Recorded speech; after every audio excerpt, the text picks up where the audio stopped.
Thank you, everybody, for coming back. Let me quickly call on,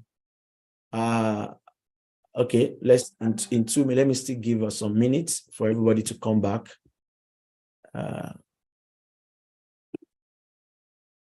Okay, thank you, everybody, for joining us again. I will send the next Zoom link to us. Okay, so I will be calling on Loretta. Loretta will be sharing with us what she has been doing and how she has been able to get knowledge in this space of climate change. And, you know, we are talking about leadership.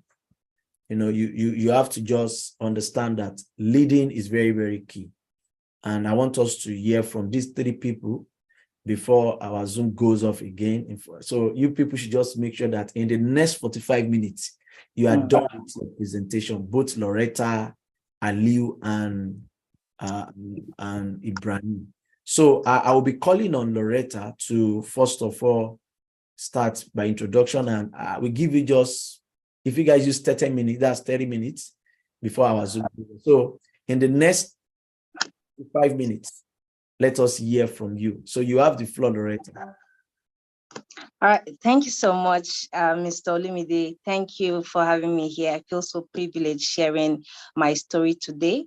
And my name is Loretta Boniface, also known as Digital Mamambola. And I would say you should hold that word for now, Digital Mamambola, because it is where my story will be established from. And I would also like to applaud Mr. Pius. Thank you for the in-depth knowledge of climate change. I've really learned a lot from those few minutes of your teachings. And we will have just clapped for you and close the meeting for today, because that's just enough for all of us. But then we just have our little stories to share to inspire everyone and everyone on the call. So thank you so much again. Good afternoon from here. My name is Loretta Boniface. I work with EcoCycle Development Foundation.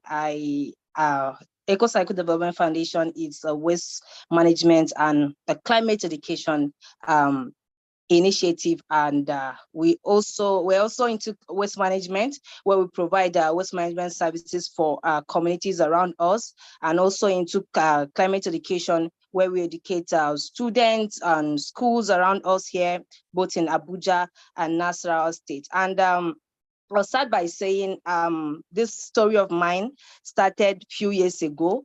I started the waste management. I went into the waste management sector without even knowing it was waste management. I was just doing my thing because I got to a point in my life where I wanted to give back to the society. I wanted to give back to my community. And then I felt the need. I identified a problem in my community, which was plastic pollution. It was indeed a problem because it was everywhere.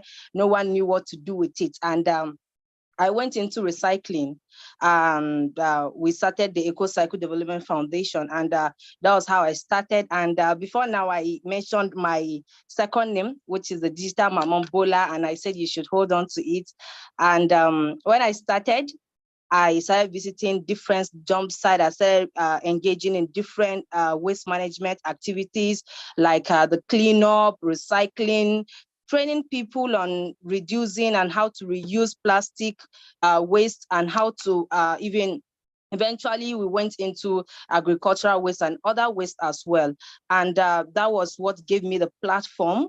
And eventually I was gaining recognition, which also in 2021, I accessed a grant, which was the Speak Up Standouts grant, where I started an initiative, which was Your Waste My Money.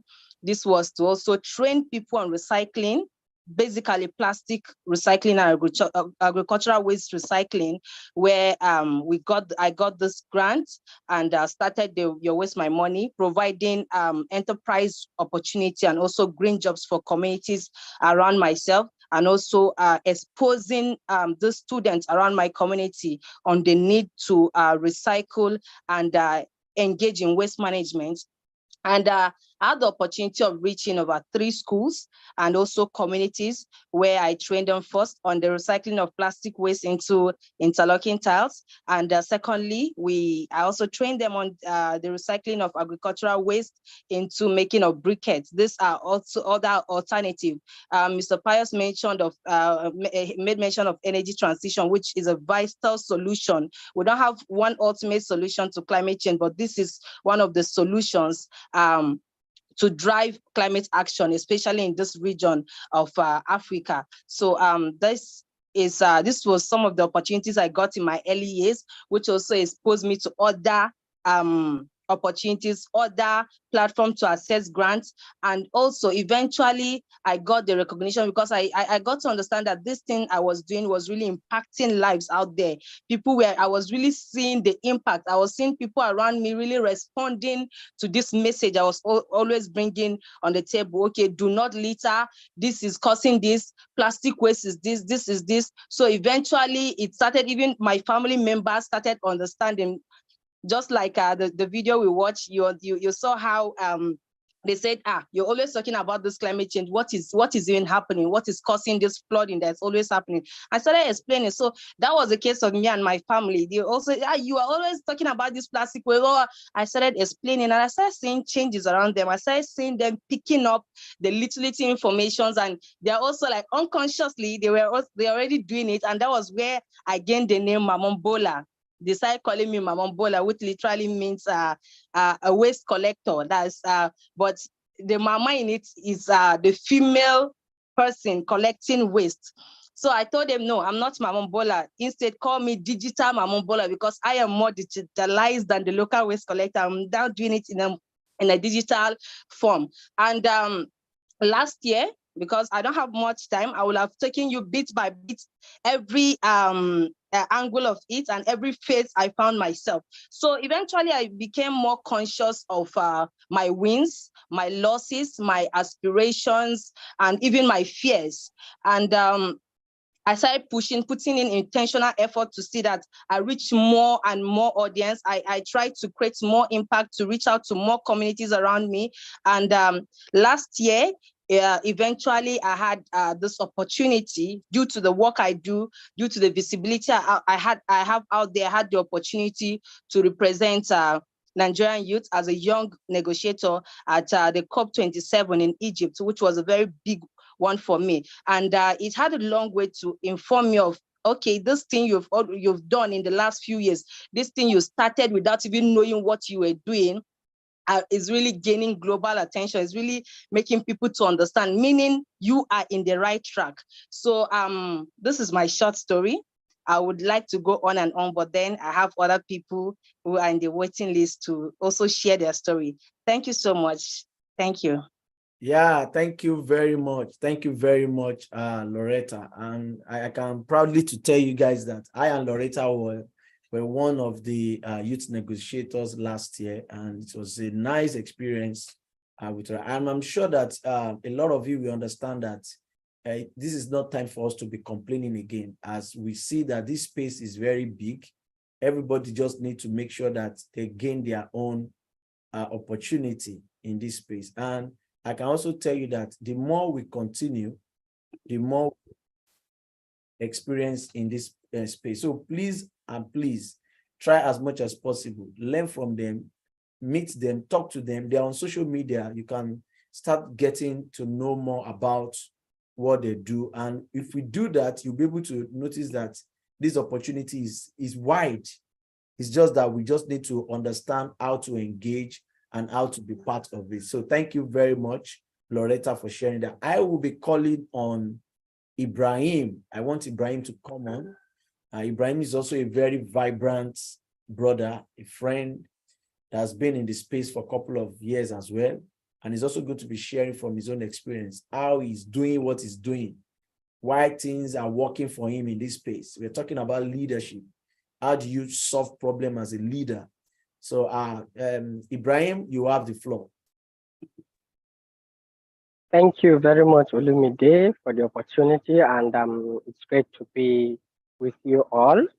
And actually, my story is not much of a difference compared to that of Loretta.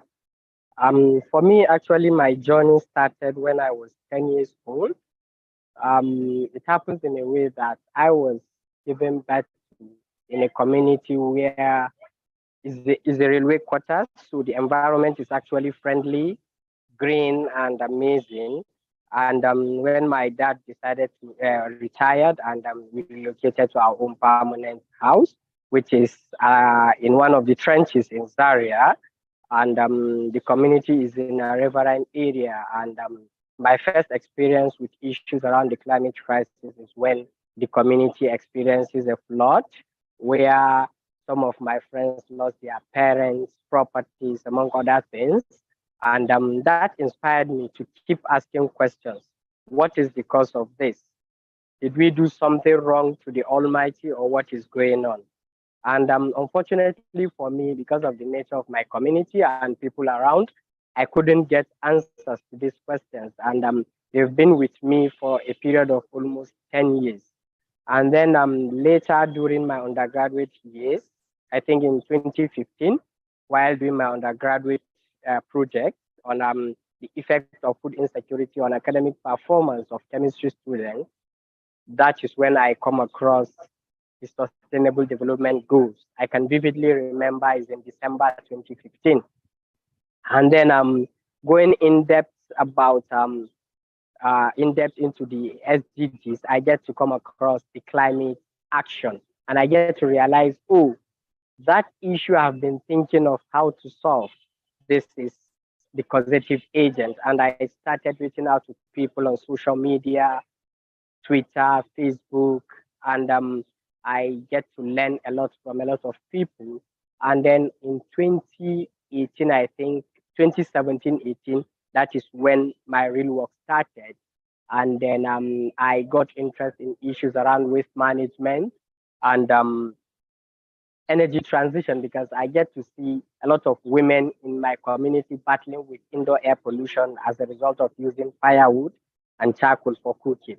And I went an extra mile to learn how to convert agricultural biomass to briquettes. And I think from March 2018 till date, I have successfully trained about 700 women and girls across 13 states in Nigeria on how to convert agricultural biomass to briquettes. And with that, I kept sharing their stories. And anywhere I found myself, I could remember in 2019 in just Plateau State, I had a conversation with a trainee, and she told me that her mom has been selling food in her little booker for years. And when she got old and sick, she couldn't do it anymore. And she took her mom to the hospital. And then the doctor asked her, when did your mom stop smoking? And she told him her mom never smoked. And that is as a result of the indoor air pollution. And I take it upon myself to ensure that women in such communities have access to energy alternatives.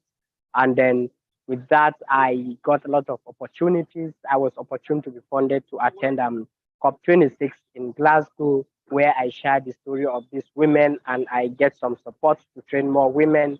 And coming back in May 2022, I think I got an opportunity also to participate in the Sustainable Energy for All Forum. I think I and Olumide were there, and we are able to share the stories of such women and find better ways to ensure that there is a just energy transition, especially in grassroots communities.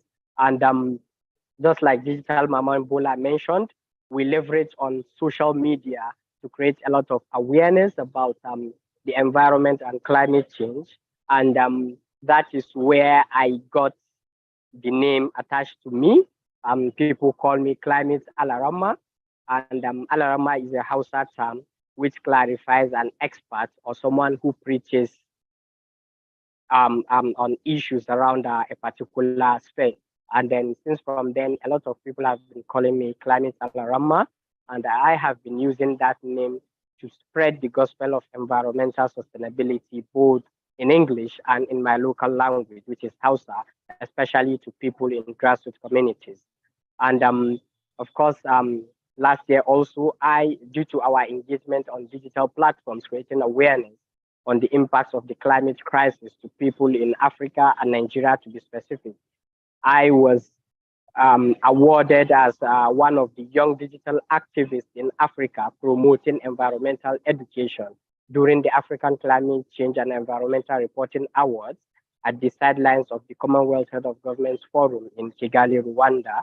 And having defended the issues, the rights of people and in indigenous communities, we had an incident, I think, in 2019, where I am alongside about 25 other environmental activists were almost detained in Murtala Square, Kaduna, because a report was sent to the police that we are inducting new members to our cult, and we reported that to the State Ministry of Environment and other critical stakeholders, and they said, no, we are aware of this. They have been supporting our efforts towards ensuring green and cleaner Kaduna. And then Natural Justice then invited me as a frontline environmental defender for a meeting to share our experiences and provide solutions to issues around ensuring the environment is safe and people defending the environment are safe as well. And towards the end of the year, I emerged as one of the award recipients by UNDP's Climate Promise to attend COP27 in Kigali, Rwanda, where I followed negotiations around the global stocktake. And with the knowledge and expertise I gained from the global stocktake, I was selected as an early career scholar for an inclusive stocktake by the Center of Global Sustainability and School of Public Policy at University of Maryland in the United States. This is briefly my story from the beginning so far. And just like Olumide said, we are open to collaboration, partnerships, and support to ensure that our environments are safe, our people are safe, towards a better future for all. Thank you very much. Thank you very much. Thank you very much, my brother. That was very, very great. And I love the story, how we move from one success story to another success story. I just want everybody on this call to understand that we cannot do it alone. We have to do it together and collectively. And that is the only way we can move forward in this space of climate change. And that is what we call leadership. When you take leadership and you make use of it without complaining. And most of us don't have anything when we started. But you see, the experience we're having today is a very great experience. And I can say that all these people that are speaking and talking now, I've seen them growing, day to day, year to year. And they will continue to grow because they've given themselves their time and their passion. And I know that some of you on this call as well also have this great passion. And it's very, very good for us to push. No matter what the country is we are facing, we just need to continue to push and continue to get ourselves engaged. Thank you so much. Without taking much of our time, let me quickly go to Aliu Sadiq. I want you to also listen to this gentleman's story, where he is today, where he started from, and how he was able to, make himself available for opportunities in the space around climate, sustainable development, and all what have you that he has been doing. So, Mr. Aliu, you have the floor. I hope you can allow us to see your face as well. Thank you. Okay, thank you so much, Mr. Olumide. Just to confirm if I'm audible. Yes, we can hear you very well. Okay, thank you so much for the opportunity to speak. It has been an interesting session listening to every change maker here share their stories, and mine is not so far from them. I think I'll just speak as regards to how it started and how it's been going so far. So I started this whole being a change maker or change agent while I was in my final year in the university. And every day I've always thought of how can I contribute my quota, and then looking at the situation that was really triggering and alarming in Nigeria, the issue of young people graduating from schools without having any form of job securities, the issue of increased poverty, and then the escalating environmental crisis all over climate change. pollution, increasing waste, amongst others. And I asked myself a question: what can I do to contribute? Luckily for me, I was a student president, and it was a platform which I leveraged upon to begin to mobilize young people for change making. And then, because it was more of a lot of people, there was this information and knowledge gap.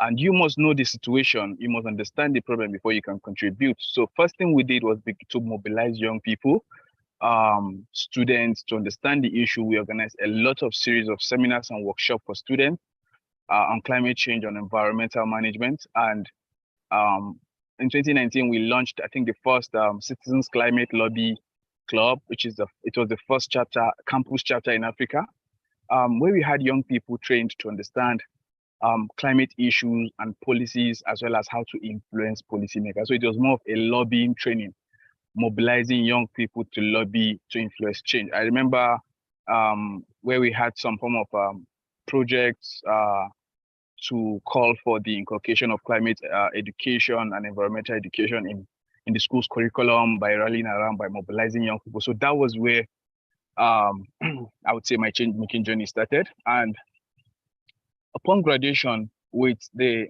sole target of trying to address the issue of unemployment and the pollution and environmental problems affecting Nigeria, which is similar to other countries, the question of what next came to my mind, and that was when we then started a movement or an initiative, which is EcoCycle, and the idea was really focused on solving problems while also creating green jobs.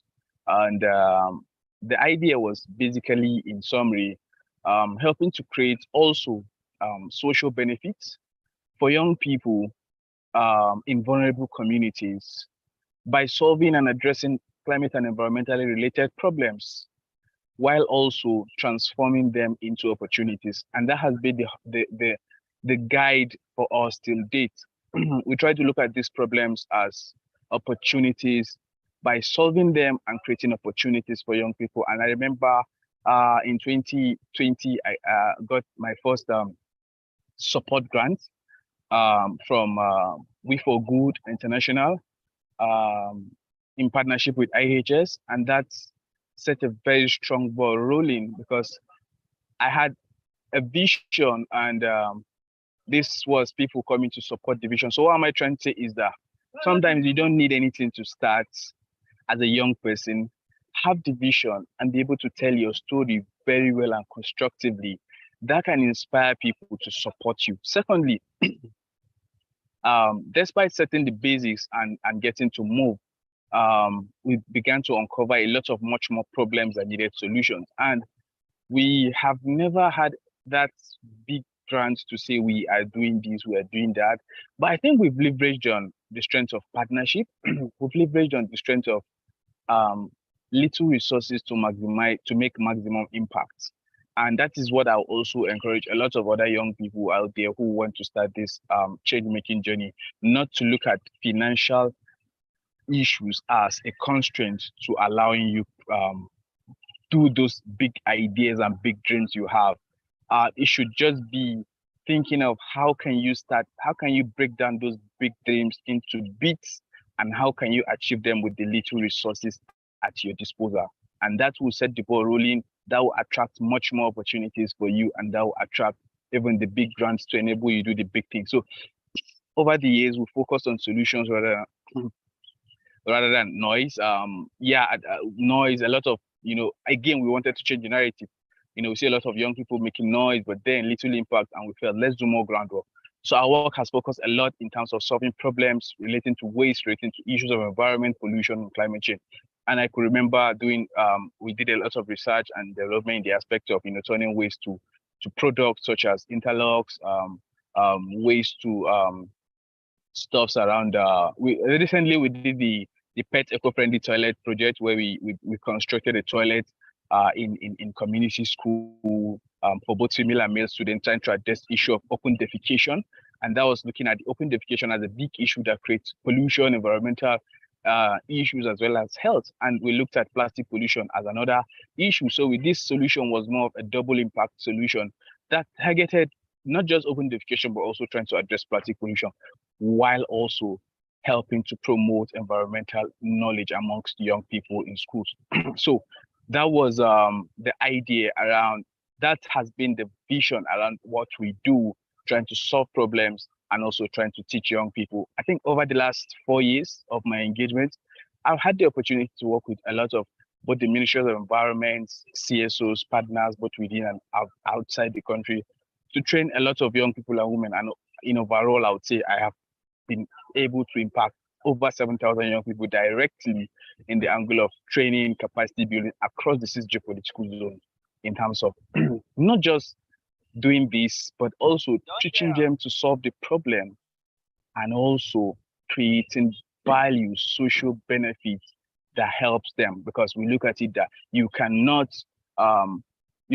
tell a hungry man to solve the problem of waste or plastic pollution or climate change if he doesn't eat. So how can you solve this problem while you're creating money to eat and while you're helping your child go to school? That has been the concept. In 2022, I think I got the award for Youth Spotlight by Oxfam Nigeria.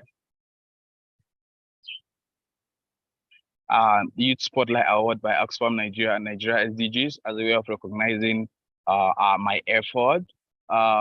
Also, last 2022, my organization won the Global Recycling Hero Award, which was to recognize the work that we do, as well as also to inspire us to do more. And basically, I would say there has been a lot of lessons learned, and it has always been put into practice because when you learn, you apply. So one thing I also tell a lot of young people who want to start this is do not expect a rosy ride or a roller coaster ride.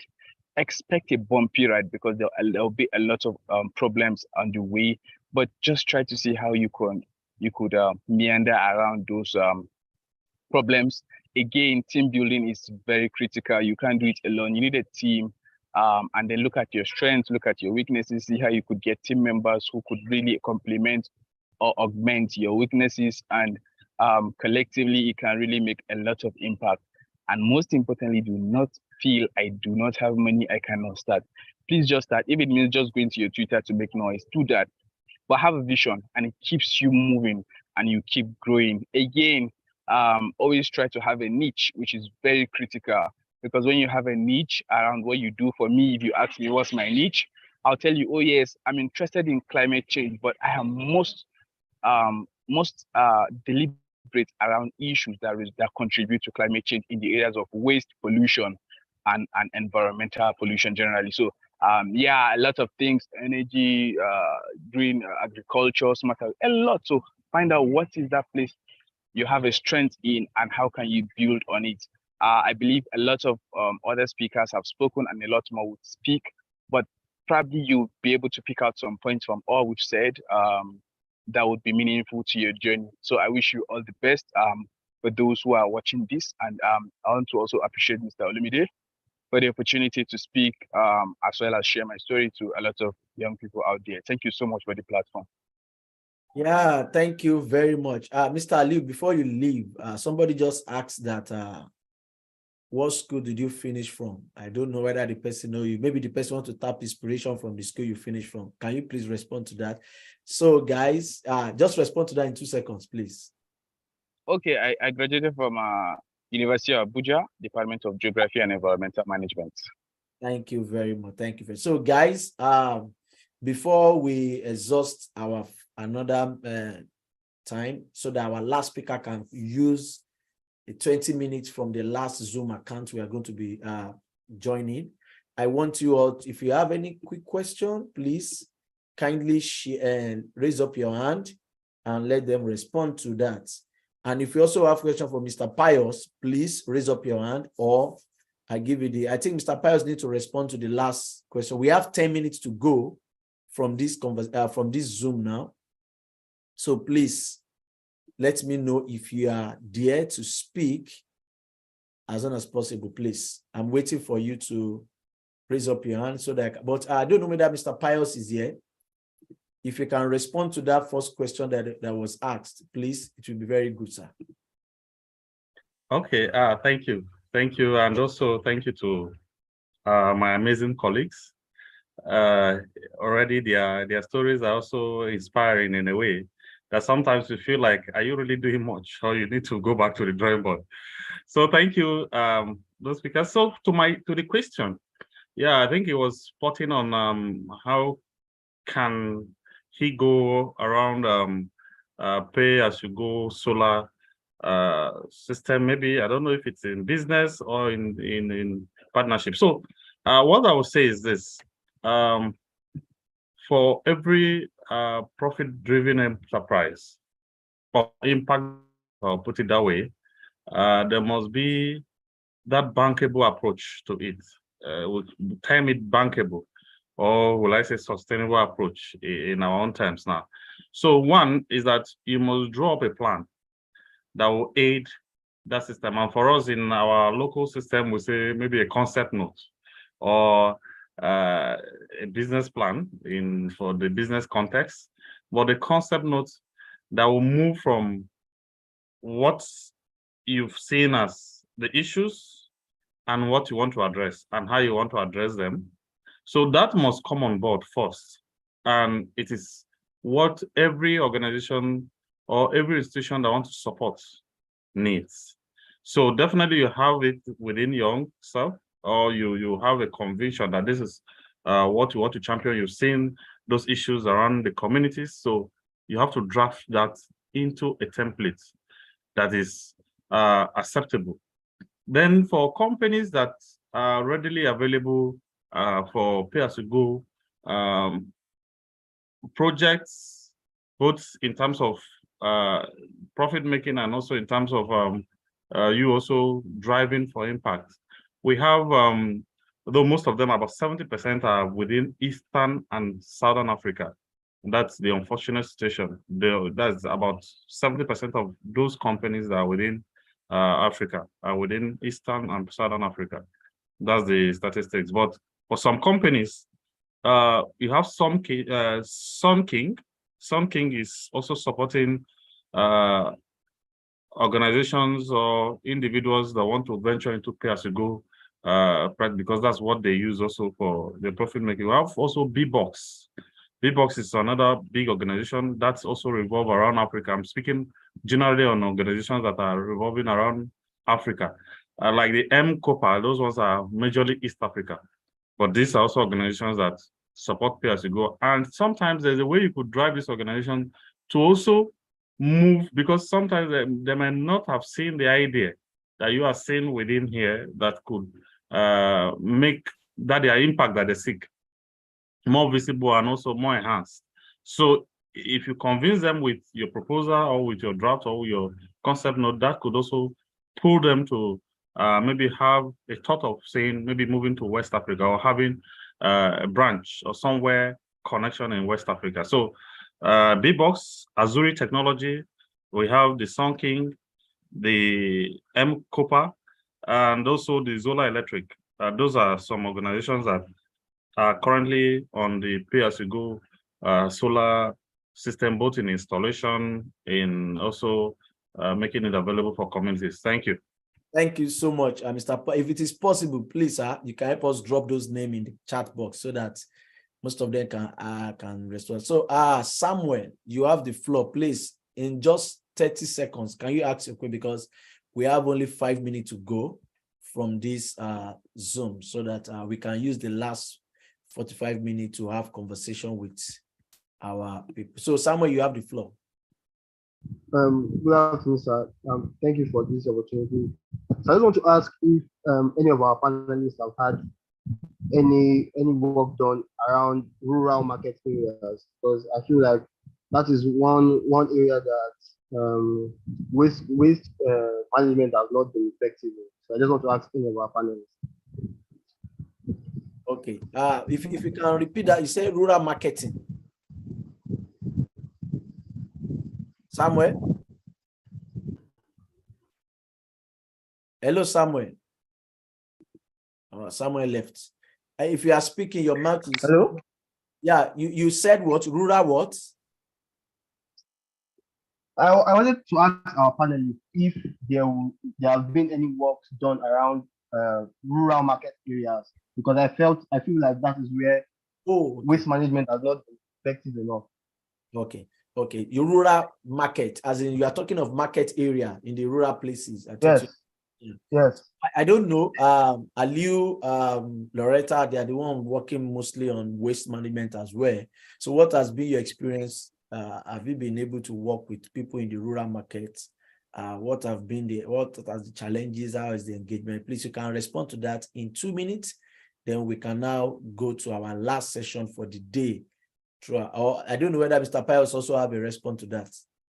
Yes, let me just quickly say, I think from my own end, right from my youth corporate days while I was serving, so I enshrined my CDS because I was, let's say, fortunate to be the CDS president. So I enshrined most of my work, or the work we do, and they still do it till date, to the market cleanups and also picking those plastics. So there are some persons that come from the city then to pick them. Even then, I don't know what they do, but we just noticed them and then we contacted them. So we make those plastics, separate them, then we pick other deaths. So the challenge is they need conviction in terms of you making it a more fun pack, in terms of making sure that when you work with these people, you know their context in terms of let's say where they are, and also be friendly, more friendly to them. So what we do is that we play songs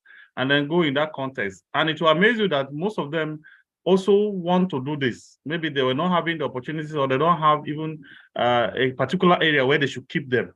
So when they notice that we come there every market days in Enugu back then, they now understand the issues, and then when we come, they'll start playing even drums for us to start dancing. So we're dancing with them at the same time, picking trash from one point to the other.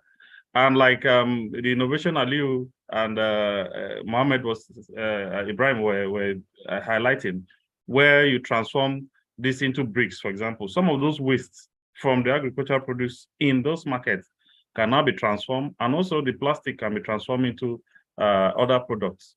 But the approach matters, so that it won't be like you're forcing them, but you gradually make them part of the system by, in terms of creating awareness and make it a fun play attitude in terms of that trash picking. Thank you.